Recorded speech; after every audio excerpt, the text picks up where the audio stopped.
esperanzas al candidato a la presidencia por el Partido Popular, José María Aznar.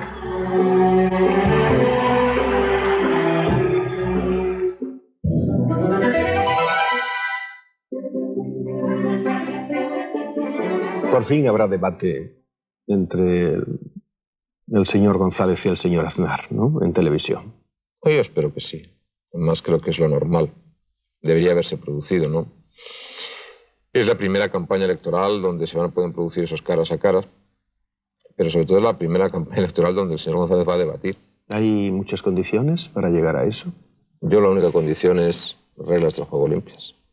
Reglas del juego que funcionen y que haya un tratamiento igual y equivalente para los intervinientes. Todo lo demás es cuestión de uno. ¿Sentados, de pie? Ah, no sé. A mí me da igual hacerlo sentado o de pie. ¿Con Mientras papeles? no me pongan boca abajo, que sería muy incómodo, todo lo demás me da igual. ¿Con papeles, sin papeles? Eso, cada uno podrá llevarse, supongo, que los papeles que quiera.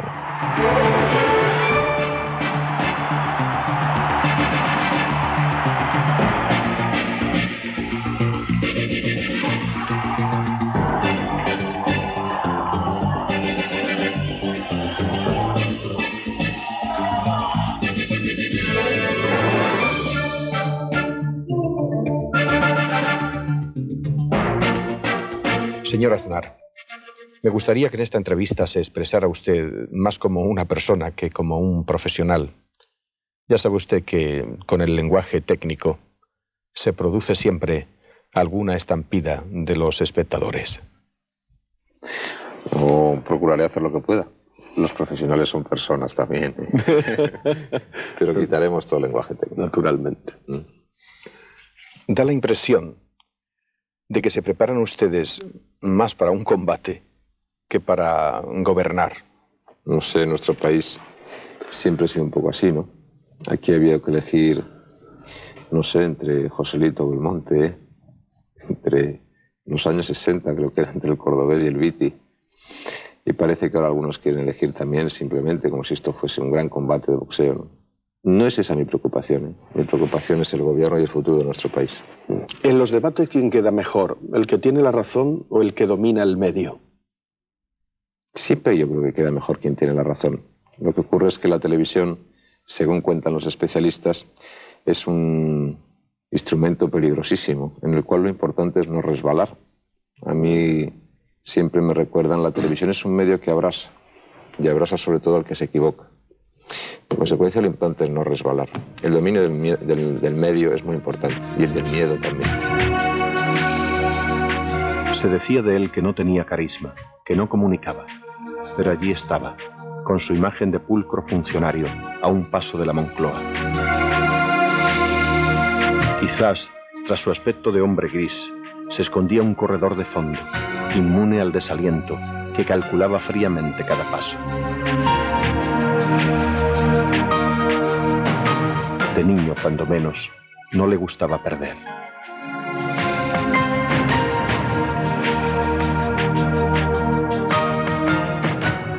Supongo que ustedes tienen que aprender cómo mirar, cómo reaccionar ante la agresión, cómo vestir. Yo sí, claro. Ustedes eso lo están preparando minuciosamente, ¿no? Hombre, claro, es nuestra obligación. Si te tienes que afrontar en una época moderna, por ejemplo, campañas políticas en las cuales los debates son muy importantes, no le va a decir a alguien, un candidato, vaya usted con una camisa verde, con una chaqueta roja. No, todas esas cosas. Pero esas cosas se aprenden enseguida, ¿no? Ahora, luego lo más importante es ser uno mismo. La mayor autenticidad, el mejor dominio de un medio es ser uno mismo. La falsedad se nota enseguida. ¿Por qué no se hacen los debates en televisión española? Porque no da los mínimos de neutralidad, de objetividad necesarios para garantizar una igualdad de oportunidades y una independencia del medio. En este momento, por ejemplo, tenemos una cuestión. La televisión española es un instrumento al servicio del gobierno y de agresión a la oposición. No existe en toda la Europa civilizada, occidental, nuestra, en nuestro mundo, un solo ejemplo de una televisión tan sectaria y tan manipuladora como la televisión actual en España. la televisión pública española. Es realmente un ejercicio constante de agresión y profundamente antidemocrático. Ahora, pues el candidato socialista González le da a Televisión Española 60.000 millones de pesetas de nuestro dinero para seguir haciendo exactamente lo mismo. Es decir, para seguir haciendo propaganda del gobierno y para seguir insultando y denigrando e injuriando a la oposición. Yo creo que eso es muy poco razonable. No se hacen debates en televisión española simplemente porque no se pueden hacer, porque estamos ante la televisión de un partido. Y eso no es neutralidad, no es independencia y no es igualdad de oportunidades. ¿Y en este momento también está ocurriendo en televisión? ¿No hay neutralidad en este justo momento? En este momento no hay ninguna neutralidad. Al contrario, es un instrumento de agresión, Televisión Española. Nosotros ahora hacemos un vídeo todos los días que se llama Historia de una manipulación. Lo enviamos a medios de comunicación y a profesionales de la comunicación para que se vea efectivamente los distintos tratamientos que hay en televisión. Es realmente un ejercicio desde una conciencia democrática honrada y limpia, vergonzoso lo de Televisión Española, vergonzoso. Y hay muy buenos profesionales en televisión, muy buenos profesionales. Y es cuestión de media docena de personas, pero la decisión elemental está en el gobierno. ¿Cree que las elecciones se ganarán en televisión, señor Aznar? Yo creo que es algo importante. Yo creo que las elecciones se ganan conquistando la conciencia y conquistando la esperanza de los ciudadanos. Y hoy, sobre todo, España lo que necesita es esperanza. Mucha esperanza. ¿Cómo sabe usted también lo que quiere y lo que siente España? Me escucho decir algunas veces, España quiere... Sí, estando cerca de los ciudadanos. Hombre, yo creo que de los más grandes errores de los actuales gobernantes está el haber dado la espalda a la realidad de los ciudadanos. Yo tengo la obligación de saber que muchas familias españolas, millones de familias españolas angustiadas por el problema del paro, que hay millones de familias españolas angustiadas por el problema de la droga, que hay millones de familias españolas preocupadas por los problemas de vivienda o por los problemas de sanidad, que cada vez hay más conciencia en España respecto a los problemas del medio ambiente, que hay muchos universitarios que sienten una inquietud enorme sobre sus posibilidades de futuro. Tengo esa obligación. Un gobernante, un dirigente político puede hacer muchas cosas. Unas las sabe bien y otras las sabe mal. Menos una, que es alejarse de los ciudadanos. En ese momento se convierte en una especie de astronauta, una especie de sonámbulo, que da vueltas, da vueltas, da vueltas y no sabe ni lo que quiere él ni lo que quiere para el país. No estamos lejos ahora de ese momento. ¿Usted cree que España ha dejado de ser de izquierdas? Yo creo... Eso tiene la rememoranza de una frase histórica, no bien interpretada. Yo no creo mucho ya en eso. A mí todo ese mundo, las derechas y las izquierdas, no me interesa. Yo creo que incluso tiende a no existir. Pero sobre todo no responde a la realidad actual de España. La realidad actual de España no es entre la derecha e izquierda, entre el Partido Popular y el Partido Socialista, y mucho menos entre José María Aznar o González. No. Es si ha llegado el momento de producir un cambio en la vida política española, en el país. Hace 11 años, en el 82, los españoles sintieron que había llegado el momento de ese cambio. Y hoy los españoles tienen que saber si para el futuro de nuestro país es mejor que se produzca ese cambio. Que produce cambio de actitudes, de políticas, de personas, en un momento sin duda delicado y difícil para nuestro país. Si la historia de nuestra democracia requiere ese cambio prudente y tranquilo, que no significa acabar con todo, sino significa vamos a dar un empujón adelante, pero en este momento sobre otras ideas y con otras personas. Yo creo que ha llegado ese momento. Y eso es mucho más importante. Es decir, el cambio es mucho más importante que la derecha, que la izquierda, que uno, que el otro, el de más allá. Yo renunciaría, porque no tengo ninguna obsesión personal, renunciaría a lo que es en este momento a lo mejor legítimas ambiciones por lo que en España se introdujese y se produjese ese cambio político. Para mí es lo más importante. ¿España es una? ¿España es grande? ¿España es libre? España es una grandísima nación. Es una de las grandes naciones históricas europeas. Yo, con toda franqueza, yo me siento muy español. La historia española tiene, como todas las historias, páginas buenas y páginas malas. de las cuestiones que más me han dolido a mí, por ejemplo, del 92, el quinto centenario, es a veces lo poco que se ha atendido a la historia de España, a la historia española.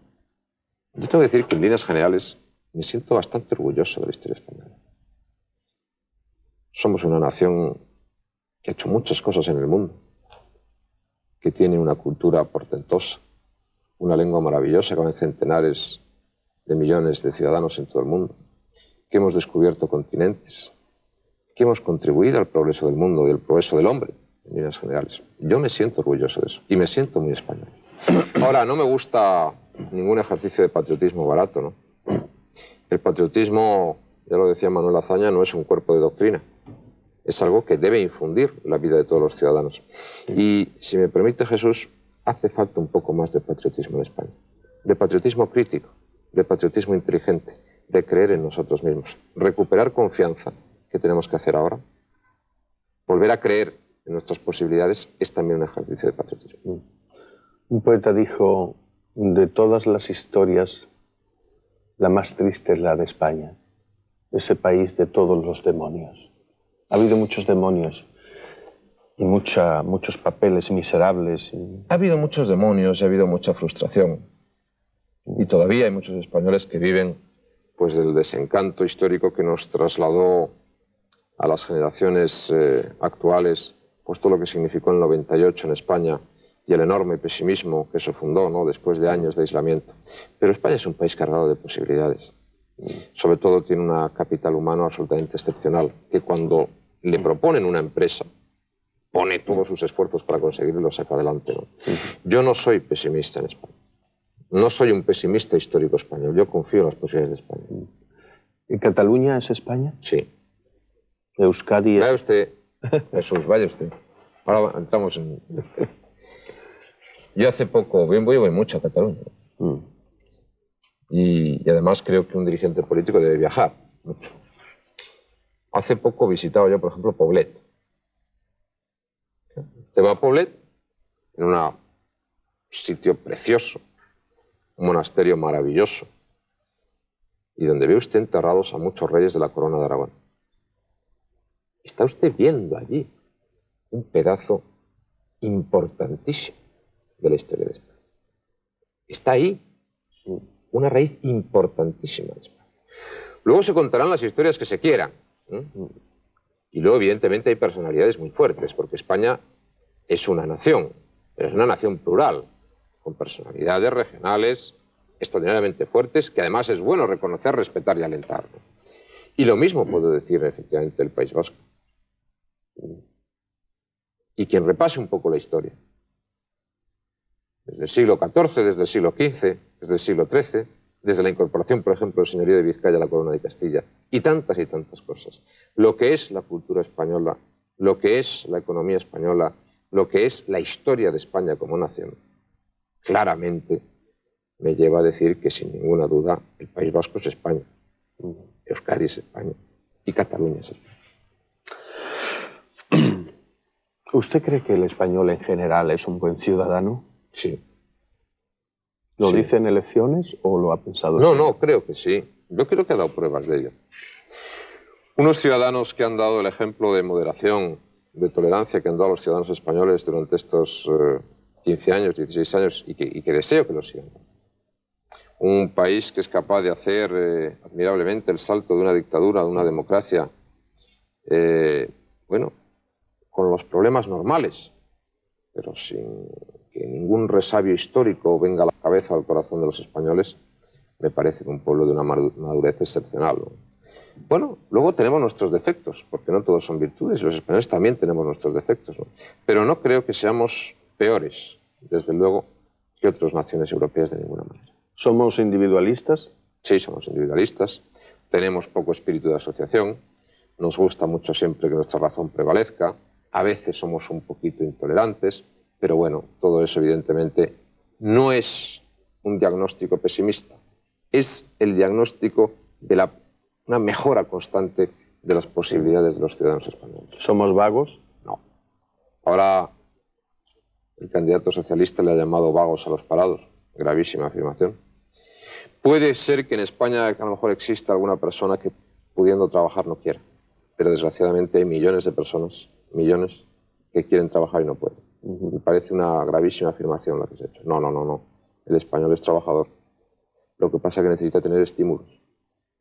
Y en España a veces hace falta recordar un poco la responsabilidad individual. Tendemos siempre a decir, bueno, ya nos ayudará alguien, ya nos salvará alguien. No, no es verdad. Y tenemos que conquistar las cosas por nosotros mismos. Yo soy un enamorado de ese concepto de responsabilidad individual.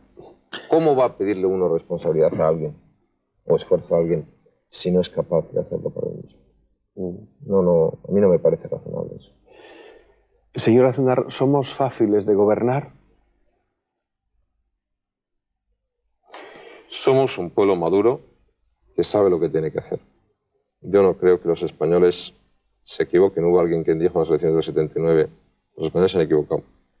Yo creo que no. Yo creo que los españoles tienen muchísimo más sentido a veces que el que demuestran sus gobernantes. Y no soy yo el que pone otra vez sobre en cuestión esa pugna histórica que nunca se resuelve, ¿no? Aquella de hay un gran pueblo y unos malos dirigentes. Hay de todo. Los dirigentes son el reflejo del pueblo y el pueblo también es en gran medida un reflejo de los dirigentes. En este caso nosotros, los ciudadanos españoles, han dado una prueba de sensatez y de madurez y de tolerancia excepcional, históricamente excepcional. Yo creo que esas pequeñas polémicas de la historia de España, o grandes polémicas de la historia de España, ya están superadas. Citaba antes a Manuel Azaña, pero Azaña, cuando se planteaba, por ejemplo, al recoger la herencia del 98, la dramática pregunta ¿qué es España? Él decía, bueno, muchísimos pensadores, muchos escritores, poetas, filósofos que se preguntan qué es España. Al final nadie sabe dar una respuesta. Y todos llegan a la misma conclusión, España llueve poco.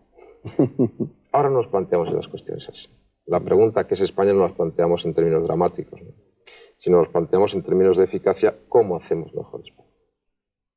Por eso, asegurando las cuestiones básicas de lo que se trata es de mejorar el país. ¿Y no cree que entendemos más de picaresca que de ética? Algunos sí. Lo que pasa es que la picaresca es una picaresca tradicional española, pero que eso nos tiene que servir para justificación. Diría, como en España siempre ha habido picaresca, no intentemos mejorarnos, eso es así. Yo como creo en la responsabilidad individual, pues creo en la virtud del esfuerzo. ¿Y qué quiere que le diga, Jesús? A mí nadie me ha regalado nada. Afortunadamente en mi vida no me han sobrado muchas cosas, no me han faltado muchas cosas y no me puedo quejar. Pero lo que tengo me lo he ganado con mi esfuerzo. Yo no he recibido ni voy a recibir, porque no soy de familia que tenga patrimonios ni riqueza, por decirlo de esa manera. No voy a recibir nada. Pero lo que soy en la vida, cuando tuve que salir adelante o crear una familia, me lo saqué yo adelante. Ahora en la política, pues es el esfuerzo lo que cuenta. Cuando tuve que hacer una oposición, pues el esfuerzo lo que cuenta. Yo creo mucho en ese concepto de la responsabilidad individual. Y la verdad me molestan mucho los aprovechados. Me molestan mucho los aprovechados. También hay un amigo que dice siempre hay que tener una cuota pequeña de pícaros, porque si no la historia de España dejaría de ser historia de España. Yo haré todo lo posible porque esa cuota pequeña ni siquiera exista. Lo que uno es, tiene que ganarse. Y lo importante es que todos podamos tener las condiciones para mejorar nuestra vida, pero el esfuerzo es lo esencial. Yo tengo otro amigo que dice, lo peor de Aznar es que cree en Dios. Yo creo que lo peor de un hombre es no creer en nada. ¿Somos rebeldes o no? Es que ahora había que plantearse qué es la rebeldía, ¿no? Antes la rebeldía se construía sobre las grandes revoluciones, eso ya no existe hoy. Las viejas utopías. Hoy, ¿qué es la rebeldía? Hoy la rebeldía es la rebeldía de las cosas concretas. Situaciones de injusticia concretas. Situaciones de marginalidad concretas. Situaciones de pobreza. La educación. Mal funcionamiento de las cosas. Ahí es donde tiene que estar la rebeldía. La rebeldía hoy es el ejercicio crítico de un ciudadano consciente, que reflexiona, que razona y que ejerce su función ciudadana. Tal vez eso falta en España, pero es mucho mejor esta rebeldía que las viejas rebeldías. Las viejas rebeldías no llevaron más que a más frustraciones, como las viejas utopías. ¿Usted fue rebelde? Yo, como toda persona que ha tenido 18 años, 19 años y 20 años, ¿no? Naturalmente. Te rebelas ante la autoridad familiar, te rebelas ante la autoridad colegial, te rebelas ante la autoridad universitaria, siempre te rebelas. Lo que no fui nunca fue marxista, ni fui de eso que se llamaba antes la izquierda clásica. Antes, para pasear culturalmente por España, casi uno de los que siempre hemos sido liberales, teníamos que pedir perdón. Yo nunca he pedido perdón. Yo creo que ahora los que tienen que andar con más cuidado, y no se trata de pedir perdón, pero los que se han equivocado son los que estaban en esas viejas posiciones, ¿no? ¿Usted fue progre? En el sentido que he explicado, sí. ¿Fue hippie? Un pelín. ¿Un pelín? Sí. ¿Punquino? No. Yo seguí mucho las canciones de los años 60, aunque soy más bien de una generación posterior. Pero, bueno, en aquellos años todo lo que fue la revolución hippie, la gran revolución musical de los 60, yo la seguía de joven, pero la seguía, ¿no? Pues ya a los 14 años siempre llevábamos el pelo lo más largo que se podía en aquel momento en España. Pues las casacas esas que se pusieron de moda y que sobre todo los Beatles ponían de moda, ¿no? Y llenarse los jerseys y las chaquetas de todo tipo de chapas y todas estas cosas, ¿no? Bueno, dentro de lo que era la España de los años 60, ¿no? ¿Ama mucho? Sí. ¿Tolera mucho? Sí. ¿Reza mucho? Menos de lo que debiera todavía. ¿Ha gritado alguna vez en su vida "Viva la Pepa"? Claro. ¿Cómo? Gritando "Viva la Pepa". Lo que ya no tengo mucha seguridad es que la Pepa, la que fuera, me hiciese mucho caso. Pero claro que lo grita. Ajá. Siempre hay un momento o varios momentos en los que dices, "Viva la Pepa", y a correr un poquito. Es que aquí le llamamos la Pepa a la Constitución gaditana. Sí, sí. En ese sentido, también lo he gritado. La Constitución de 1812. Bueno, la gran Constitución, la primera gran Constitución liberal española, ¿no? ¿Cómo no lo voy a haber gritado? Y la he conmemorado también, a esa Pepa. La otra Pepa, que dicen, la otra Pepa, sí, era la que yo me refería antes. Sí. ¿Usted cree que la gente debería saludarse quitándose el sombrero y besando la mano de la dama? Hombre, lo primero es que debería saludarse. Primero saludarse. Qué curioso es ese fenómeno de la incomunicación. Cuanta más gente hay en un sitio, a lo mejor más incomunicación hay, más soledad hay. Lo primero que tendremos que aprender será a comunicarnos mucho mejor y a trasladar nuestros sentimientos mucho mejor. Lo del sombrero ya es menos importante y sería difícil ahora exigir que se quitase uno el sombrero para saludar, porque los sombreros ya no se usan. Lo de besar las manos de las mujeres ya es otra cuestión distinta. Si hablamos de mujeres, ya entramos en ese terreno, y de besos ya entramos en otro terreno. Pero a una mujer siempre es una maravilla poder besarla, y la mano también. ¿Desde cuándo no ha hecho una canadita al aire, que se dice? Yo estoy muy enamorado de mi mujer. Ya me dijo que ama mucho. Sí. Señor Aznar, ¿qué tiene usted de poeta? Los intentos que hace falta poner todos los días para que una actividad tan dura como la política no le convierta en una máquina o una persona insensible. Guardar una parte de sensibilidad todos los días y refugiarte en tus poetas es lo que yo puedo aportar de poesía. No me dedico a escribirla. Tampoco puedo decir que, salvo lo que significa la recuperación de esperanza y de ilusión, me dedique a hacerla. Pero sí, desde luego, la leo y la siento íntimamente. Y cuando tengo dudas, acudo a ella. ¿Y qué tiene de loco usted, señor Aznar? ¿Le parece poco dedicarse a la política? ¿Y qué tiene de romántico? Mientras el recuerdo no ate, El romántico yo creo que es una persona sensible y sensible sobre todo al recuerdo. Desde el punto de vista de la sensibilidad, tengo eso de romántico. Pero mientras el recuerdo no hace, lo que importa es el porvenir. ¿Tiene usted algún gurú a su lado? No. Nunca los he tenido. Y además yo no creo en esas cosas. ¿Y qué tiene de iluminado? Nada. Nada. Nada.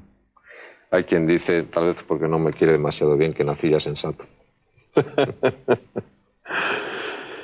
¿Sabe usted nadar y guardar la ropa? Sé nadar bastante bien, afortunadamente, y hasta ahora no me han quitado la ropa. Ahora he corrido también a los riesgos que me la quiten en alguna noche de luna bonita. Sí. Licenciado en Derecho e inspector de Finanzas del Estado. Autor del libro Libertad y Solidaridad. Presidente de la Comunidad Autónoma de Castilla y León por Alianza Popular entre 1987 y septiembre de 1989. Presidente del Grupo Parlamentario Popular en el Congreso de los Diputados y presidente nacional del Partido Popular, candidato a la presidencia del Gobierno. Si llegara usted a la Moncloa, ¿cambiaría muchos bares por bibliotecas? Haría bibliotecas, muchas. Yo soy un apasionado de la lectura.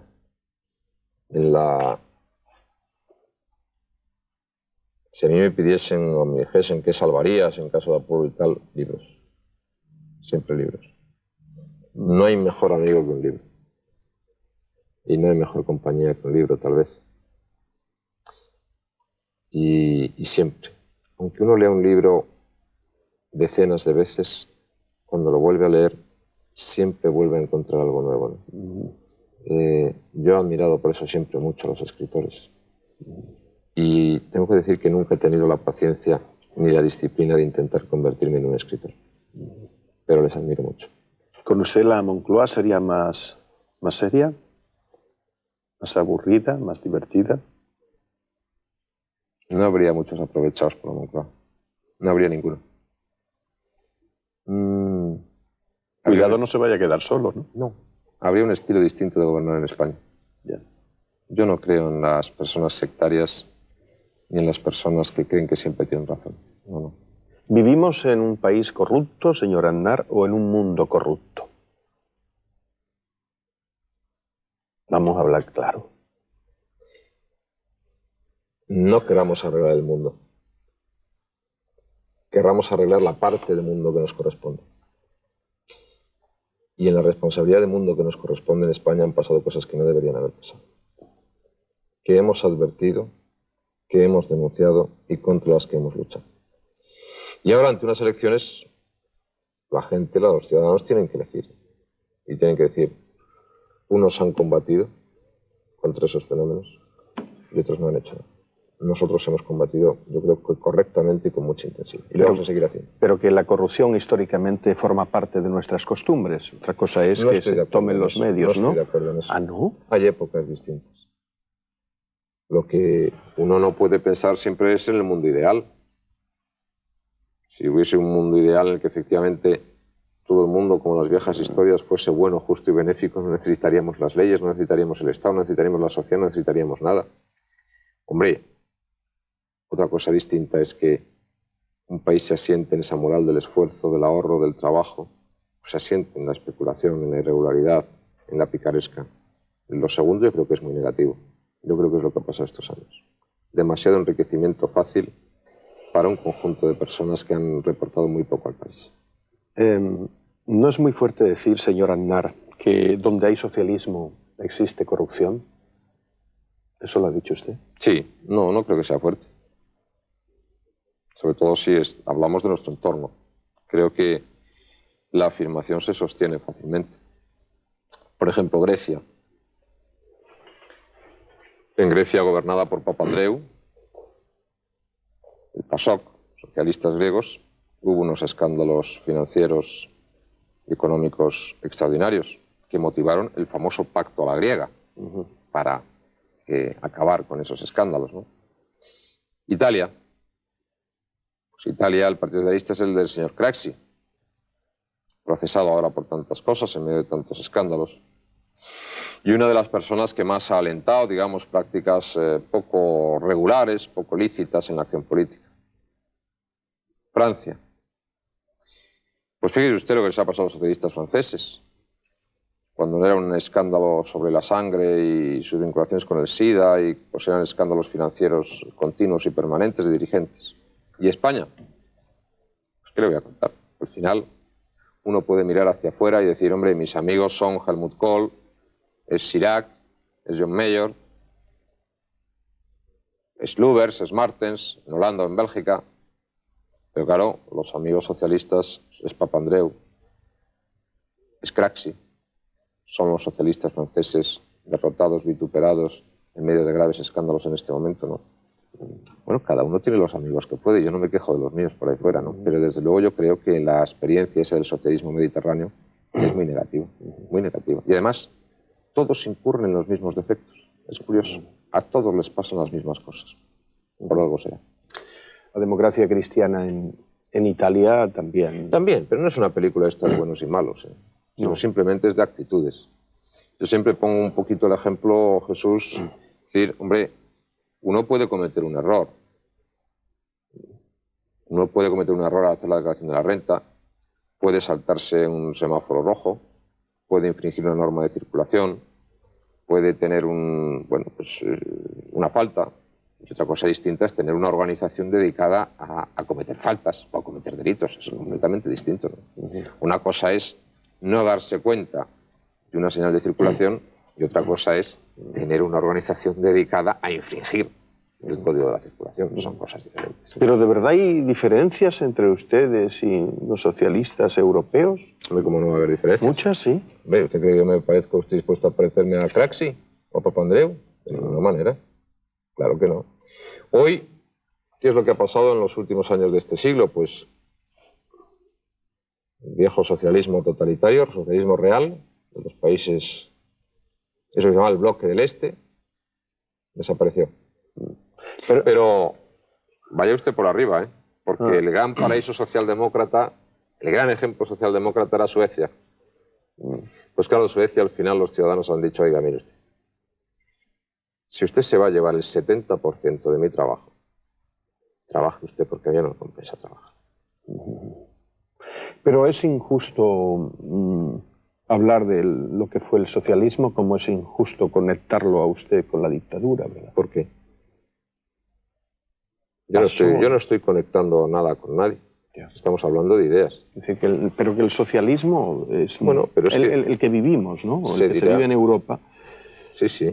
Están ustedes muy cerca, ¿no? El socialismo que se vive en Europa es el francés, es el griego, es el italiano, o la socialdemocracia sueca es el español. Ya no hay diferencias trágicas, afortunadamente. Las diferencias son normales, en democracias asentadas. Ahora, es claro que hay diferencias. Hay diferencias en los estilos, hay diferencias en los comportamientos, hay diferencias en las políticas.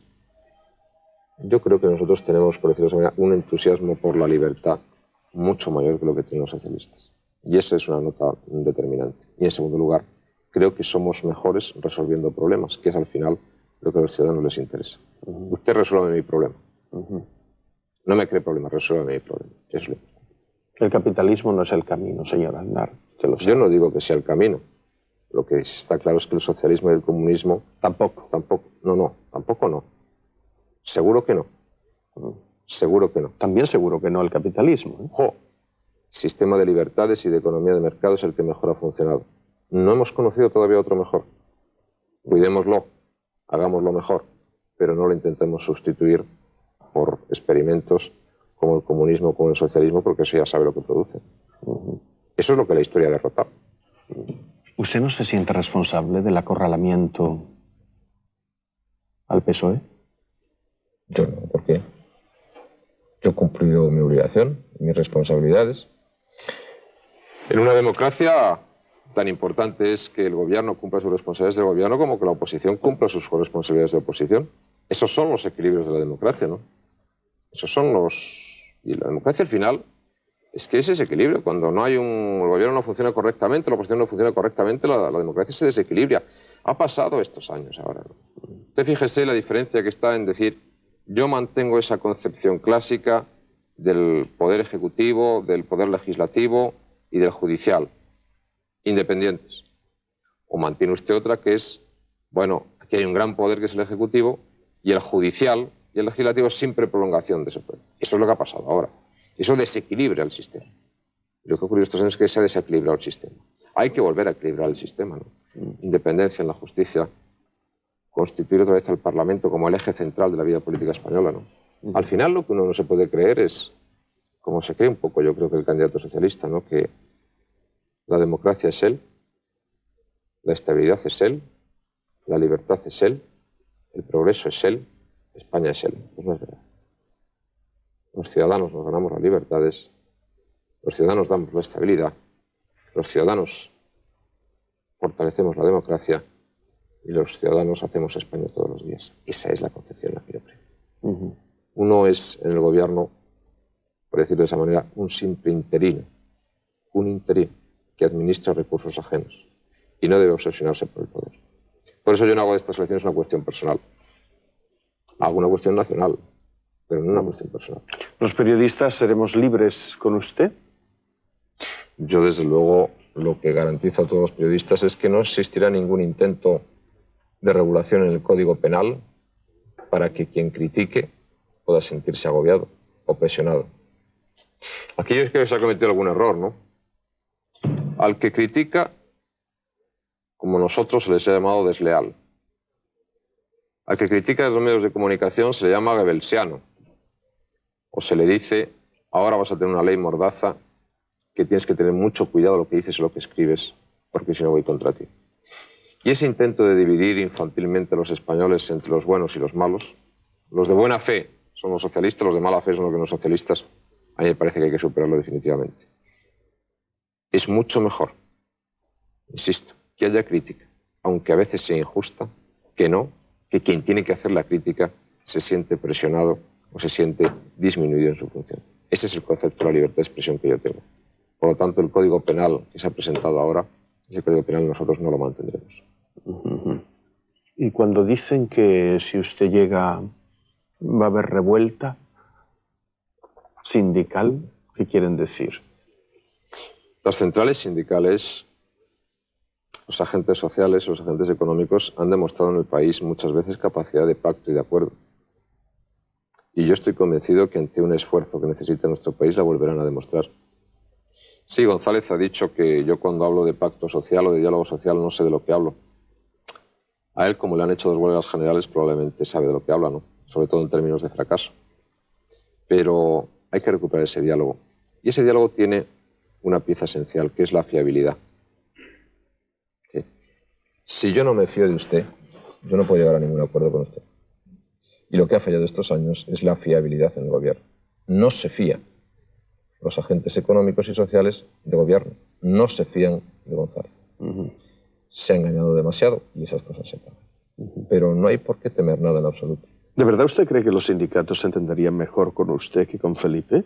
Nos entenderíamos. Yo hice un gesto, si se quiere uno, varios, ¿no?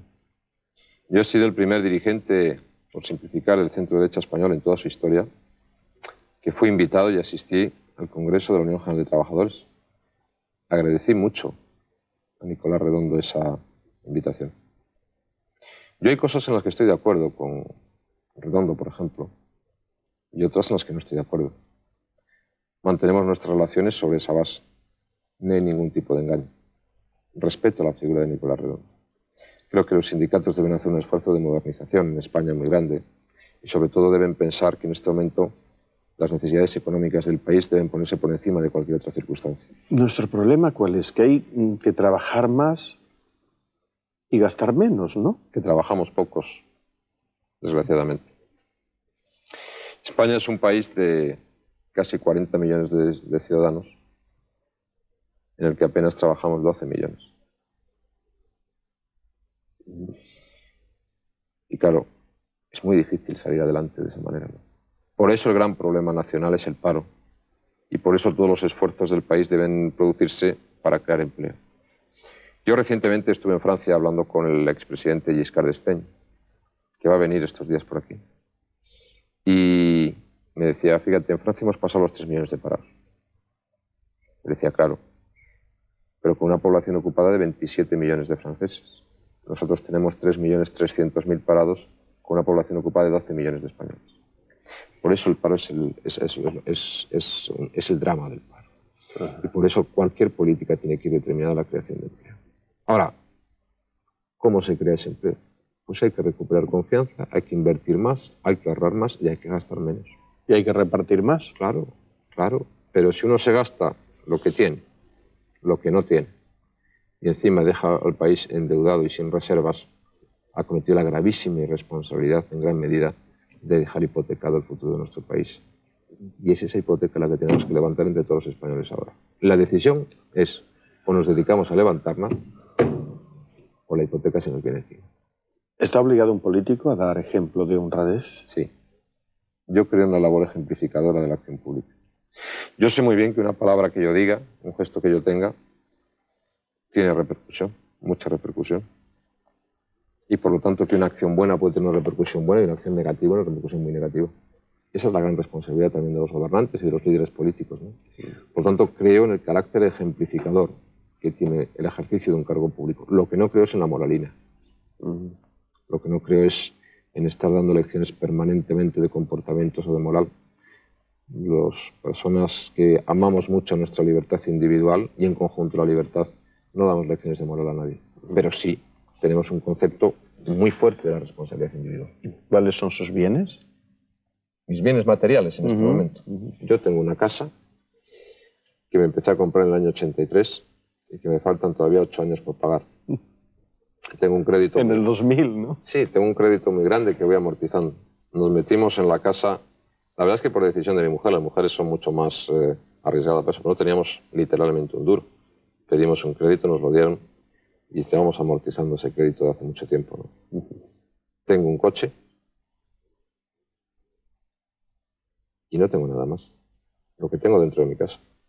Yo no tengo acciones, ninguna, ni obligaciones, ni pagarés, ni nada más. Tengo eso. Y no tengo por qué quejar. Me considero al contrario que soy una persona pues, que vive correctamente. ¿Intentaron sobornarle alguna vez cuando estaba en Hacienda? No, en Hacienda no. Ah, fuera de Hacienda. Fuera de Hacienda sí. ¿Cómo? En Hacienda no. En Hacienda son algunas cosas graciosas, ¿no? Cuando, de acuerdo, el primer trabajo que yo tuve fue en Logroño, en La Rioja, maravillosa tierra. Y pues llamaba yo a los contribuyentes pues para cumplir mi función como inspector, ¿no? Y entonces me acuerdo que tenía uno enfrente de mí, como ahora, y al terminar la entrevista me dice, ¿qué le debo? Y dice, no, no me debe usted nada, ¿no? Pero ahí llegó la cosa. Siendo presidente de Castilla y León, sí. Siendo presidente de Castilla y León, hubo al menos 2 personas que intentaron doblegar mi voluntad. La primera tardó exactamente 10 segundos en salir por la puerta. La segunda no ni siquiera había entrado por la puerta. Pero nunca franqueó la puerta de mi casa. Y esos son los 2 intentos que he tenido. ¿Y eran presiones o intentos para qué? Para dar ventajas. Y por supuesto para recibir yo al mismo tiempo una ventaja personal. ¿Cómo tú, José María, no te vas a hacer tu pequeño patrimonio personal si todos lo hacen? Mira si fulano lo tiene. Pues mira, seré muy raro, pero yo no lo voy a tener. Lo segundo no tiene ninguna explicación, desde luego. Claro. A estas alturas no tiene ninguna explicación. ¿Qué va a decir usted? Claro. No. Yo creo que lo digo yo, lo dice ya la mayoría de los españoles lo saben, ¿no? No tiene ninguna explicación. Lo primero porque es la corriente actual en el mundo europeo, ¿no? Nosotros estamos en el Partido Popular Europeo y los partidos populares que son, bueno, pues los partidos que están en nuestro espacio, centristas, moderados, son los partidos, pues estos los más importantes de Europa, ¿no? Y por eso es popular. Ajá. Pero usted no representa la derecha tradicional, ¿o sí? Personalmente yo no me he considerado nunca un representante de la derecha tradicional. Entre otras cosas porque tampoco hay una derecha tradicional que representar, pero que tampoco creo yo mucho en ella, ¿no? Yo soy un hombre centrista, abierto, dialogante, muy moderado, muy tolerante. Sin duda que sabe que en este momento las riendas del gobierno de España hay que tomarlas con mucha decisión y actuar con enorme intensidad en el gobierno de España pidiendo la colaboración de todos, pero creo en eso. Yo soy un hombre muy liberal y en el centro político. Eso es lo que está. Señor Aznar, la traición es un arma política. Yo creo que no sé si hay traición. Hay traidores. Probablemente haya traiciones. En política hay gente que piensa que vale todo. Depende de uno. Por eso creo más bien en los traidores que en la traición. ¿Su vida política le ha exigido alguna pequeña traición? No. Y además lo digo con rotundidad, no.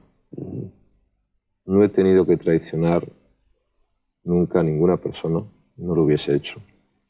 Ni tampoco ninguna idea esencial en la que crea o que defienda. No. ¿A qué político le aplicaría el microscopio, señor Aznar? ¿Para qué?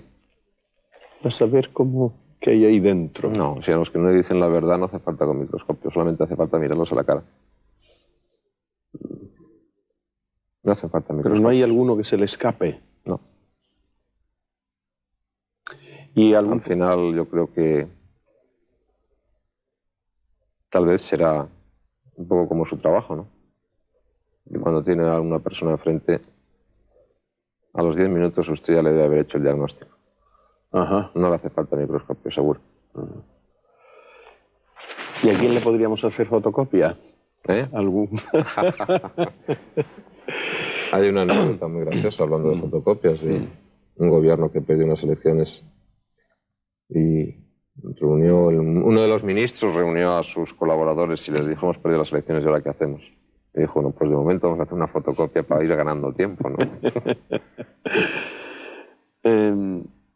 ¿Se merecen los políticos su mala fama? No en sus líneas generales. Conozco políticos muy buenos, muy honrados, muy responsables y muy serios. Y conozco políticos frívolos, poco honrados y desde luego no merecedores de confianza. Hay de todo en la política, como hay de todo en el periodismo, como hay de todo en la comunicación, como hay de todo en el mundo de, no sé, de los arquitectos, de los aparejadores o de los peritos o de cualquier profesión. Hay de todo. Pero a veces se arrastran famas que no son justificadas. Y otras veces, en cambio, se cometen errores, que es por lo que yo le decía, cualquier cosa menos dar la espalda a la realidad de la calle. ¿El pueblo sabe lo que pasa en las alturas? ¿O si lo supiera había guerra diariamente? Sabe muchas cosas. Luego también, a veces las cosas en las alturas son más sencillas de lo que parecen, ¿no? Y hay cosas de las alturas probablemente que nunca se sabrán. Yo digo a veces que de la responsabilidad que uno tiene, tal vez la parte más dura sea el silencio, ¿no? Cuando sientes, si yo pudiese decirle a una persona o lo que conozco o lo que sé para intentar convencerla o justificar una decisión que he tomado, pues a lo mejor la podría convencer.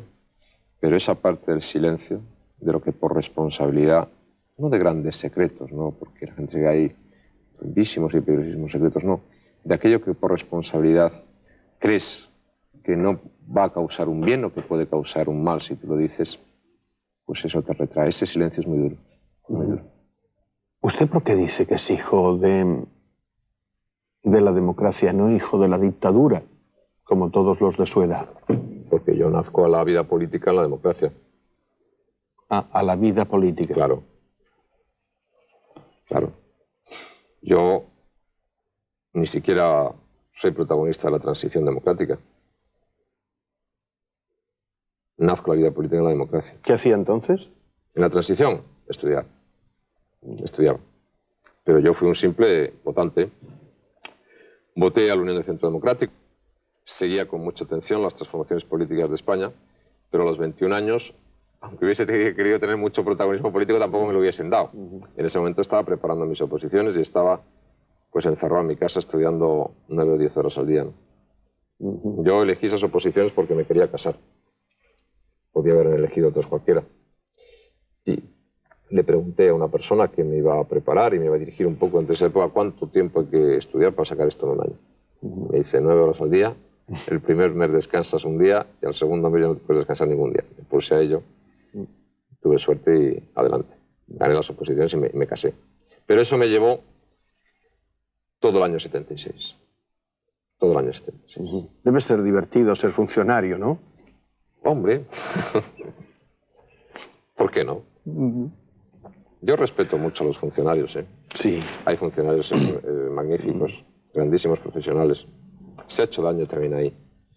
Pues, se ha dañado la administración, pero hay muy buenos funcionarios. Y la vocación de servicio público es una vocación muy importante. Yo fui educado en eso. Yo, por ejemplo, respeto mucho a la persona en la actividad y además lo aliento, porque el país lo necesita. Cuando se dice, pequeños y medianos empresarios en nuestro país, ojalá hubiese 5 millones más de pequeños y medianos empresarios en España, ¿no? Que es lo que nos hace falta. Pero yo no fui educado en eso. Estoy educado en alentar eso. Pero mi vocación es una vocación de trabajar en la administración pública o en la vida política o en lo que es el mundo público, por decirlo de esa manera, ¿no? Me puedo ver a lo mejor como jefe de un servicio de la administración, mucho más que como jefe de compras de un almacén de una empresa particular. ¿Qué es lo que más le fastidia de lo que dicen de usted? No. El otro día les dije a mis hijos, esta campaña electoral va a ser muy dura, vais a escuchar muchas cosas o leer muchas cosas desagradables de vuestro padre, tomadla con tranquilidad. Y mi hijo mayor, que tiene 14 años, me dijo, a mí lo que digan de ti me traes en cuidado. No voy a decir que lo que se diga de mí me traes en cuidado. A veces hay cosas que duelen, a veces hay críticas injustas, pero es mucho mejor que haya críticas injustas, porque hay crítica, que no haya ninguna crítica y ni siquiera pueda haber críticas injustas. Eso es también un concepto de equilibrio democrático que siempre hay que tener presente. ¿Y cuando dicen que es usted un robot, se cabrea? No. Me da argumentos para reírme. El otro día me decían que era un robot, le dije, estaba delante mi mujer en un acto de los que hacemos y le dije, mira Ana, llevas 15 años casada con un robot y no te has enterado todavía. Todo eso son argumentos para divertirse. Ni siquiera en los momentos más duros de la política hay que perder el sentido del humor. Lo que hace falta siempre es saber lo que uno tiene que hacer, pero nunca perder el sentido del humor. ¿Envidia la riqueza, señor Aznar? No. Yo no soy, ya lo decía antes, no soy de una familia que tenga riquezas, ni se ha dedicado a enriquecerse, siendo una familia normal, y no me he dedicado en absoluto a las riquezas. No, con toda franqueza, no envidio las riquezas. No creo que esté el camino de mi felicidad personal en buscar las riquezas. ¿Quién ha sido el hombre que más le ha enseñado? Mi padre. De mi padre aprendí, tal vez lo que es más importante, la rectitud y la honradez. ¿Se siente un hombre honrado? Creo que soy un hombre honrado. ¿Y se siente un hombre bueno? En el buen sentido de la palabra. Bueno. ¿Ha llorado muchas veces de impotencia? De impotencia no. Por no conseguir lo que quería alguna vez. ¿Por competitivo? Sí. No me gusta perder. Cuando era chico. Ahora. Ahora ya no. ¿Para usted qué es peor? ¿Que un hombre mate por dinero o por sus ideas? Que mate. Eso es lo malo, que mate. ¿Qué le dice a la gente que no creen en usted? Pues que no creen. Que no creen. ¿Solo le dice eso? Me dicen algunos que yo soy una persona que no levanta, por decirlo de esa manera, profundas animadversiones. No lo sé. Deseo que no, por lo que hablábamos un poco antes. Porque no va uno por la vida dedicado a levantar esas grandes odios o animadversiones. Pero no, yo comprendo que haya gente que no, o que no tenga confianza, o que tenga preocupación. Lo que ya sí quiero decir es que cuando estamos ante un momento de cambio, pues sí se producen expectativas. Y yo comprendo que ahora la gente haya que dude. Es como cuando uno se va a casar o cuando uno va a desarrollar su primer empleo. Ya, ¿saldrá bien? ¿No saldrá bien? Puede haber gente que en este momento piense, bueno, yo a estos del Partido Popular o a José María Aznar le daría una oportunidad. ¿Saldrá bien? ¿No saldrá bien? Comprendo la preocupación desde la expectativa. Mi obligación es dar todas las garantías desde mi responsabilidad. Yo no lo quiero cambiar todo. Quiero cambiar lo que creo que está mal, dando garantías de tranquilidad a todos. Deme usted 3 razones cortitas por las que hay que votarle. Porque ha llegado en España el momento de un cambio prudente y razonable. Porque España necesita recuperar ética. Los que en España han promovido o amparado o consentido irregularidades no lo pueden recuperar. Y porque España necesita recuperarse económicamente y recuperar muchísima esperanza de futuro. Y eso en este momento exige, en mi opinión, ese cambio político. No para cambiarlo todo, sino para mejorar el país. Esas 3 razones: ética, economía y sobre todo la esperanza de un país mejor. ¿Quiere saludar a Felipe? No quiero saludar a nadie especialmente.